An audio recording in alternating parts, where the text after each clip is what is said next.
I love video games. I don't know if I made that clear with the last 3 videos where I talked about a frog golf game for 17 minutes, but I'll take any excuse to play them. Which is why I love stormy days. But not too bad where the power goes out, but just enough where no one will bug you for staying in all day. I think I see a cloud out there. Well, it's as good an excuse as any to play some games. I've been playing a lot of Call of Duty lately. You know, sometimes it's fun to just sit back and mindlessly shoot.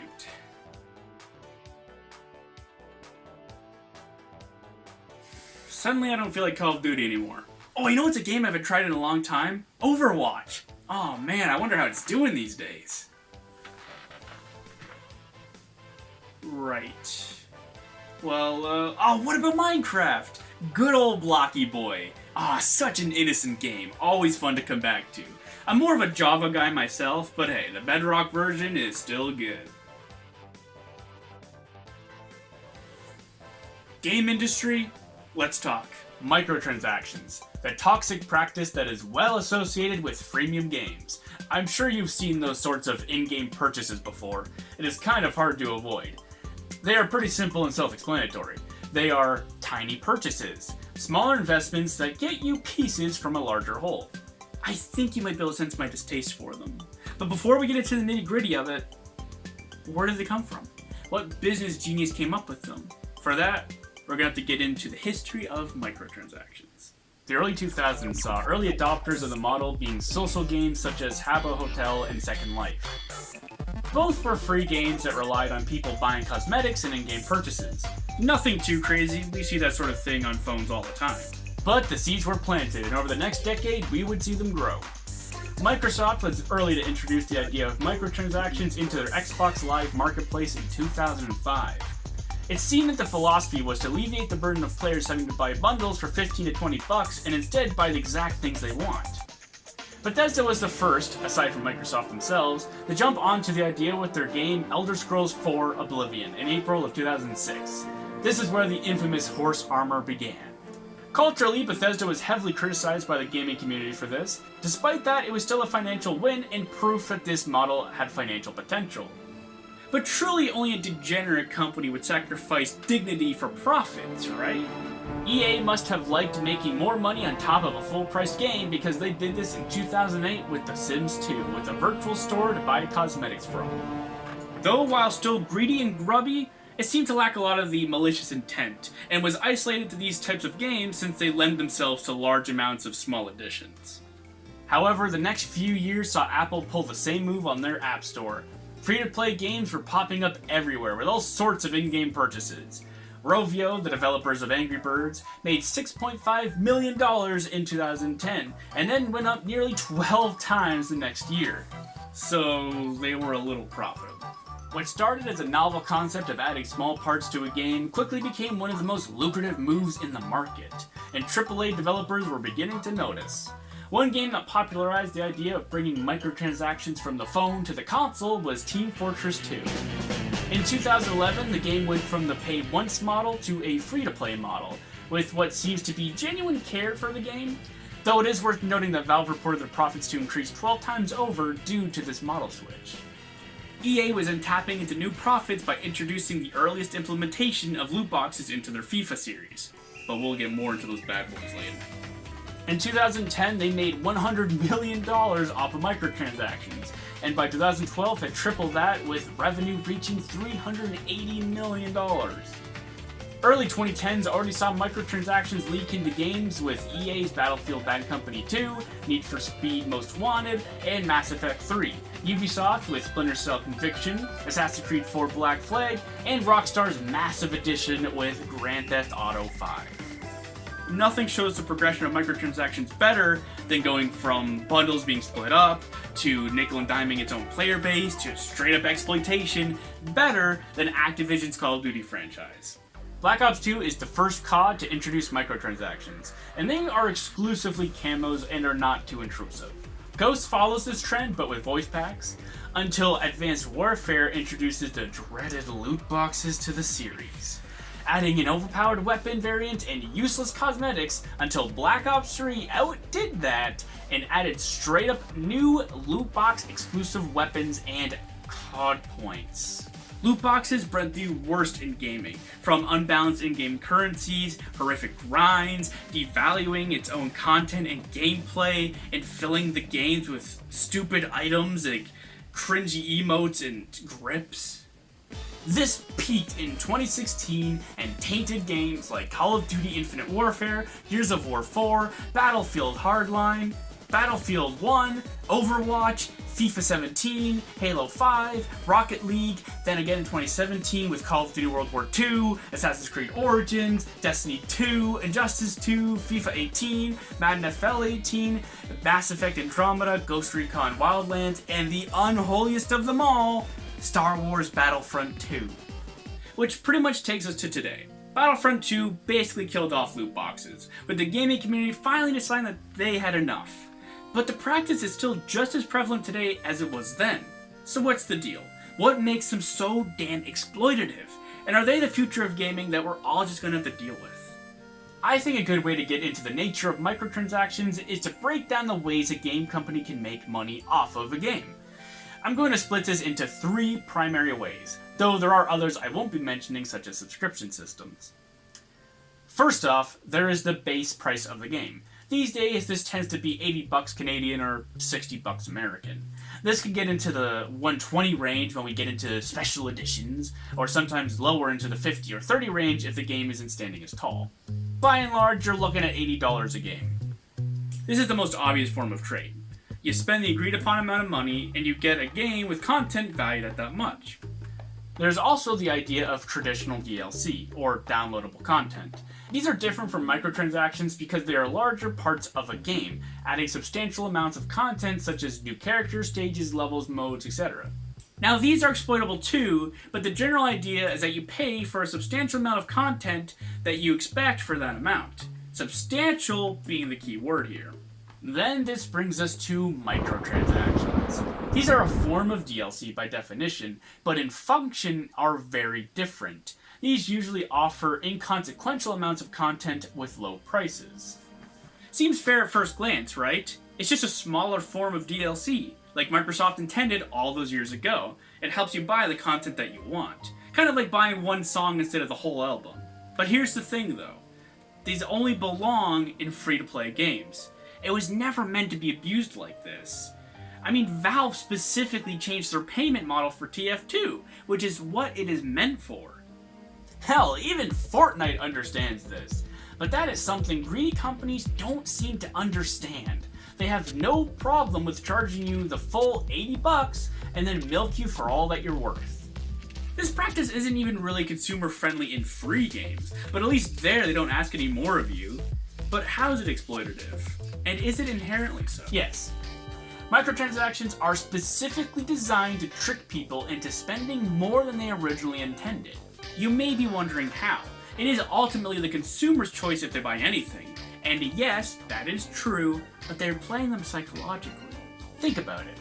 Why would a game company choose to split up more expensive bundles rather than selling you the full thing without any other option?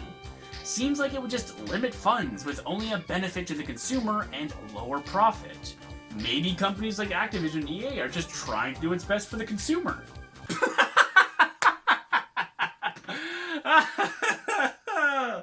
Oh my god.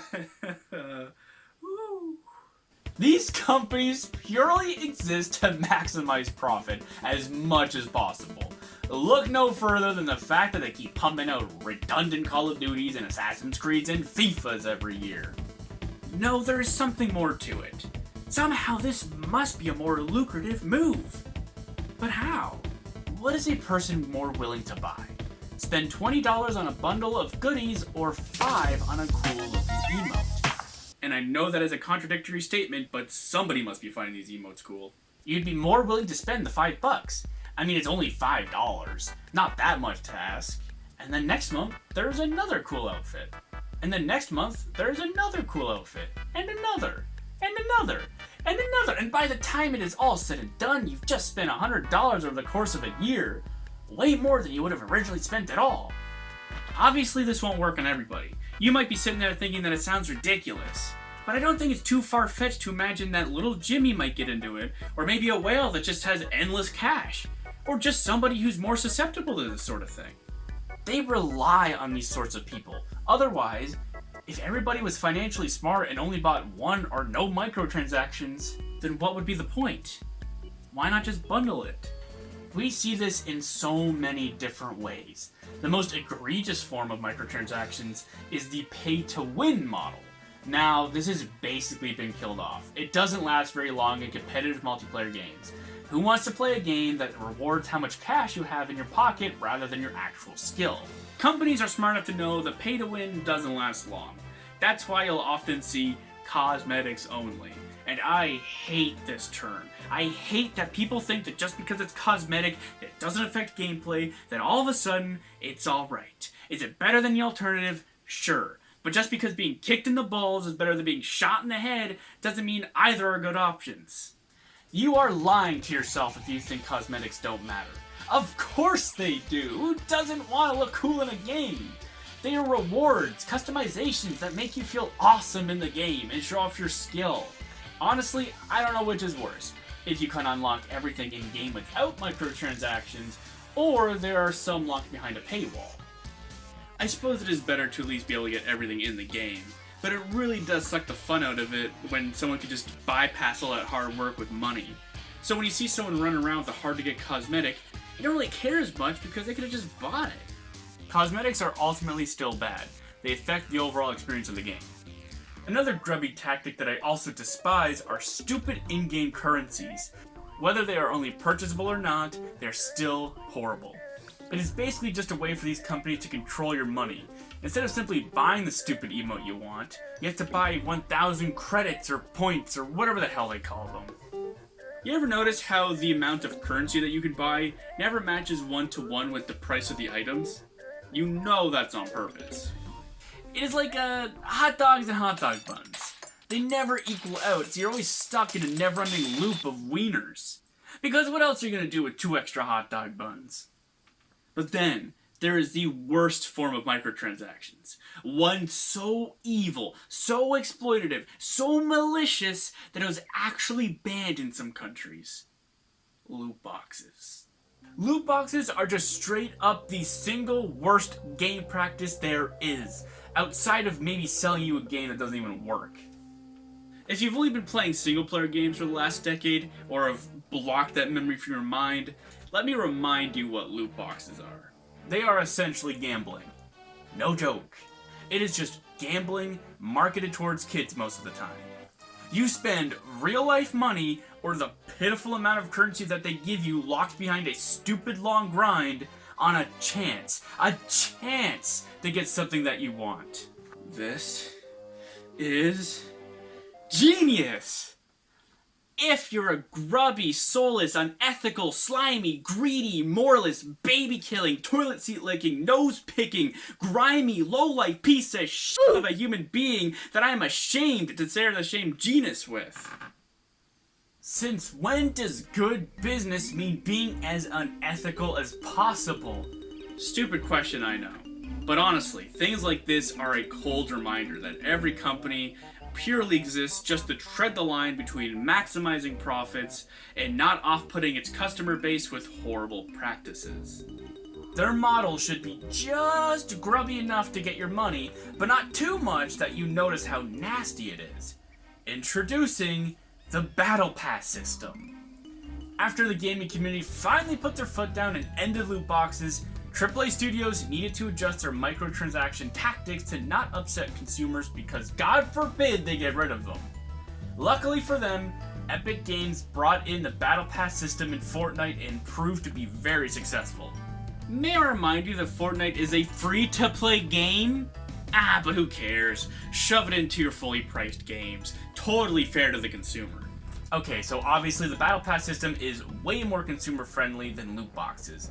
A system that gives out regular timed content with opportunities to unlock it without spending a dime isn't too bad. It honestly isn't that bad at all. It encourages people to keep coming back to unlock the content that won't be around forever, and since most of it is just cosmetics, you won't be missing out on game-altering opportunities if you do miss some. It does add worth to the things that you earn since you do have to grind to unlock them. You know, that worth I was going on about earlier. So what's my problem with it? Of course it's the stinking microtransactions. They do not belong in AAA games to any capacity, period. As I proved before, they are inherently exploitative. Look at Cold War, for example. I am stuck staring at 90% of these things that I can't unlock no matter what I do in the game. Why? Because I didn't want to pour 14 extra bucks into the game that I already spent $80 on. It is one thing to lock content behind a paywall. It is another to keep shoving it in my face after every single match. And worst of all, you can just pay to skip it. You can literally unlock every single thing in the Battle Pass day one if you have the money for it, which negates every interesting effect this model has. And I get it. These are some of the more consumer-friendly practices we've seen in a long time. Compared to what they could be, cosmetic-only Battle Passes are a lot better than pay-to-win loot boxes. But as a player base, we need to keep this in mind. Microtransactions in AAA titles are inherently a problem, and purely exist to exploit the player base. Even if you just completely ignore them like I do, don't you think a company has an ethical responsibility to its consumers? I certainly do. It doesn't matter if only little Jimmy and idiots fall for this. Why would you want to support a game that is actively exploiting these susceptible people?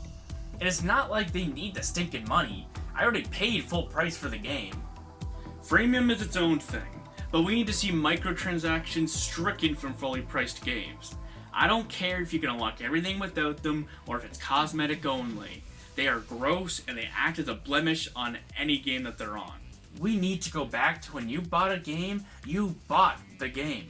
And if there was any extra DLC, it was appropriately priced, containing extra substantial content that wasn't cut from the game or anything. Sure, I could just ignore it, but it just sucks to see it everywhere. It dampens my impressions on these games. Some of them are super fun and addicting, but you just have these grubby business people sifting through your pockets the whole time. So this is my call to arms. I say we stop supporting these greedy business practices and aim for a balanced transaction.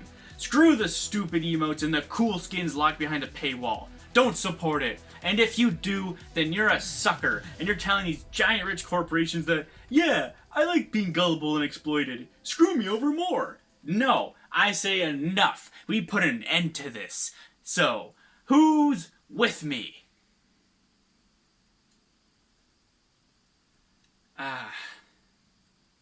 Right. Thanks so much for watching my video and indulging me a bit here. I really needed to get this off my chest. This video is a bit more serious than my usual stuff, just because I genuinely care about this as an issue. But hey, it isn't always this serious, so why not subscribe and stay tuned for more. But that's all I got for you today, so see ya, and stay awesome.